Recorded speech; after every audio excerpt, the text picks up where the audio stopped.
Avec cette tribune publiée par François Hollande dans Libération, c'en est fini de cet entre-deux un peu étrange où on se souvient qu'après la primaire du Parti Socialiste, François Hollande avait eu du mal à entrer dans la campagne présidentielle. Les mois de novembre et de décembre a été marqués par des espèces de flottements, une difficulté réelle à entrer en campagne. Cette fois c'est fini, François Hollande est dans la présidentielle avec un adversaire identifié qui est Nicolas Sarkozy. Et une première étape décisive, une espèce d'étape de vérité pour cette campagne présidentielle qui sera le sommet social du 18 janvier. Alors à propos du sommet social du 18 janvier, François Hollande parle de mystification grossière qu'il ne sous-estime pas pour autant.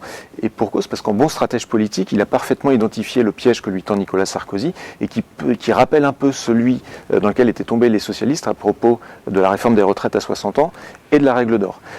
Pour ce sommet social, il y a 3 questions qui vont être posées à François Hollande, candidat socialiste à la présidence de la République, qui seront donc: accepte-t-il la taxation des transactions financières? Première question.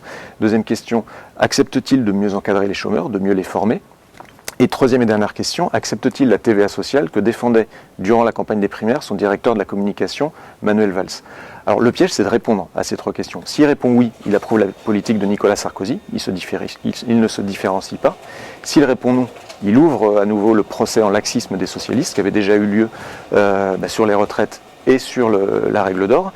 Et s'il tergiverse ou qu'il trouve une solution entre le oui et le non, et cette fois il rouvre la porte aux accusations de flou. On se souvient que Martine Aubry, pendant la campagne des primaires, avait pointé du doigt ce flou supposé de François Hollande.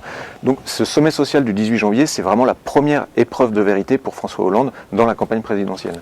Bon, et puis alors peut-être un dernier mot pour souligner la forme choisie par François Hollande pour publier cette tribune, Libération, qui la publie sur la totalité de sa une. Bon, je suis pas sûr que le Figaro ait jamais accordé autant de place à Nicolas Sarkozy, fût-ce pour publier une tribune du chef de l'État.